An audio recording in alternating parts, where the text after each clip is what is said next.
кратките си клипчета ви представям частично или цялостно похвати за оформянето на различни модели от моите питки, които съм измисляла.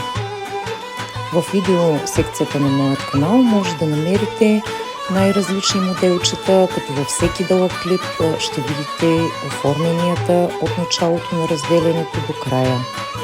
Конкретно за модела на тази питка, ако искате да видите цялостното оформяне, може да щракнете на линкът след стрелката, който е свързан с този клип. Надявам се моите видеа да са ви приятни. Ако намирате съдържанието ми за полезно, харесайте, подпишете се на канала и оставете коментар.